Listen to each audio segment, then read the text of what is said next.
I need to state a super interesting piece of research. Scientists have found out that human beings actually became unhealthier after we discovered farming. Wait a minute. Samat, how can you say that eating random nuts, berries, and meat that is found just somewhere in nature, how is that more healthier than farmed grains? Well, scientists were able to make this conclusion because of two important reasons.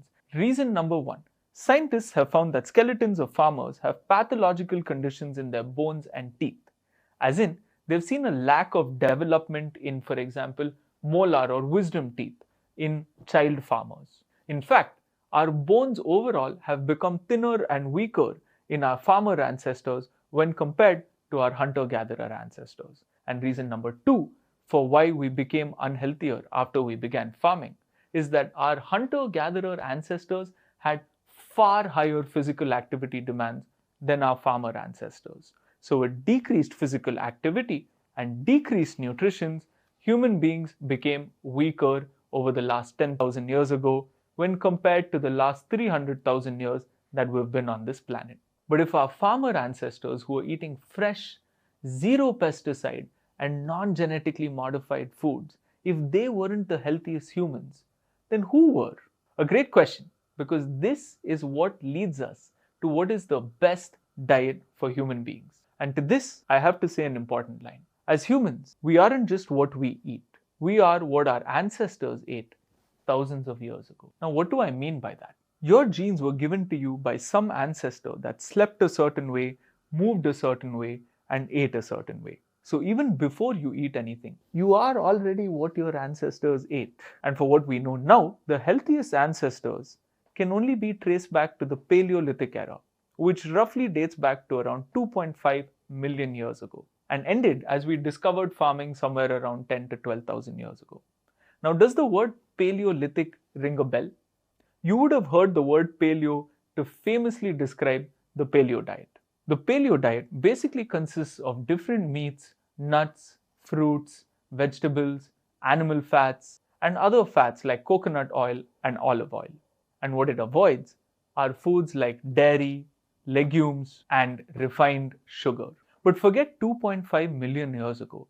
If we looked at the last hunter-gatherer tribe that is still alive today, the Hadza tribe of Tanzania, literally no one in that tribe has diseases like type 2 diabetes or other cardiovascular issues. Now that is because they stick to the Paleolithic diet.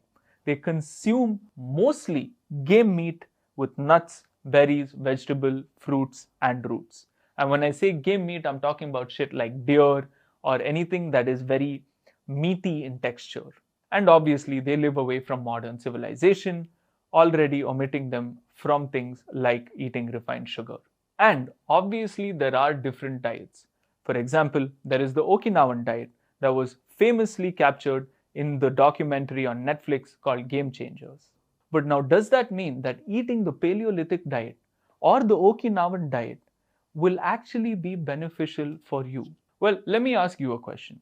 Does a diet that is high in protein, rich in fiber, rich in antioxidants, and have no processed shit in it sound better than the diet that you're eating? If the answer is yes, then yes, you would most likely benefit from eating either the Paleolithic or the Okinawan diet.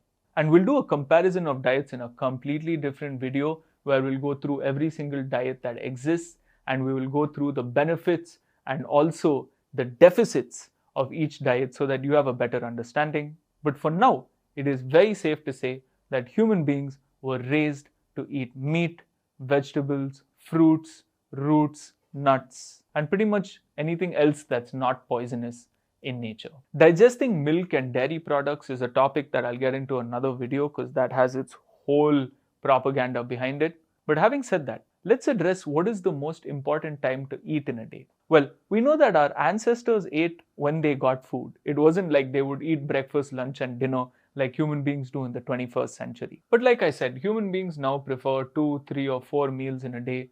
Personally, I prefer 1 meal a day, and we will go through fasting in a completely different video. But here's a giant problem that most doctors and food governing authorities never address. To say it simply, the food that we eat now has changed drastically from what our ancestors ate.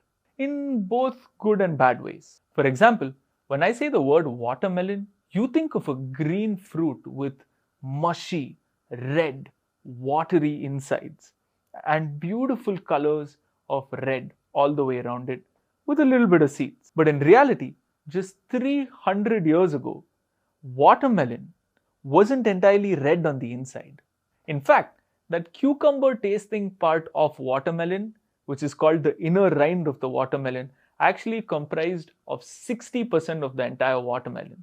And the red that you see in today's watermelon was actually just tiny pockets in that entire cucumber tasting part of watermelon with a lot of seeds in it. But today, people are genetically modifying watermelon, they're injecting color into it, they're injecting sugar into it just to make it more appetizing. And I'm not even going to get into how we ruined our own produce with pesticides and killed millions of animals to grow our crop. That's also for another video.